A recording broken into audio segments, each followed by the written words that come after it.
Just as a bunch of other people have been doing, I too wanted to compare a few games on Switch 1 and Switch 2. I ended up with an hour of edited footage, but just to sit there and watch is pretty boring, so here's a 3-minute version. Pokemon gets a massive upgrade from 30 to 60 frames per second, and you can see the famous windmill in the background there is now spinning also at 60 frames per second, even from a great distance. Skyward Sword does get better load times, but the actual in-game performance looks exactly the same. Here I put the Switch 2 version on the right hand side, and those with color critical eyes might notice a slight shift in color, but I would be genuinely surprised if anyone on the planet could tell which is which if I put them side by side without telling you which one was which.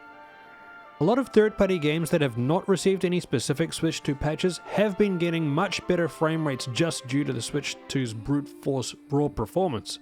For that, there are plenty of videos out there already that you can go and just search. And just like this video that you could probably already watch somewhere else, let's take a look at Captain Toad, Super Mario 3D World, and Odyssey. 3 games that are listed as receiving free Switch 2 updates. Nintendo's website says frame rate and resolution improvements for these. These 3 were already 60 frames per second games, so I guess that the frame rate improvements are more like stutter reduction. As for resolution, thanks to the resolution bump, I notice especially on characters' faces and objects with a lot of small individual parts are way more defined.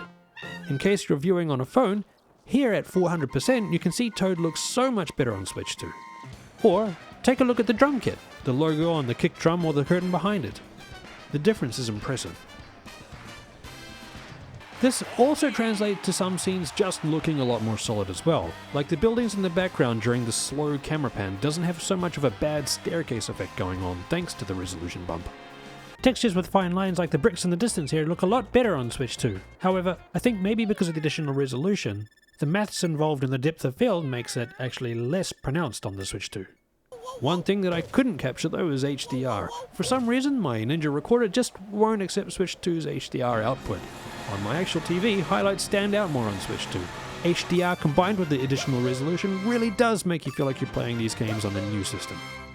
Just like Pokemon, Breath of the Wild and Tears of the Kingdom, which are actual Switch 2 Enhanced Edition games, really do feel next level. However, the only thing that sets the free Pokemon and the paid Zelda upgrades apart is the fact that Zelda also includes an extra save game and the phone app, which gives you a lot more lore and makes it very easy to find everything. In Zelda, the 30 frames to 60 frames bump is really noticeable when looking around and in combat. Considering that swinging swords is usually quite fast, with double the frame rate, that becomes so much easier to track. I did notice during the intro to Breath of the Wild that textures looked vastly different. I'm not sure if that's really intentional. You might feel the original balance suits the overall art better, or not notice at all.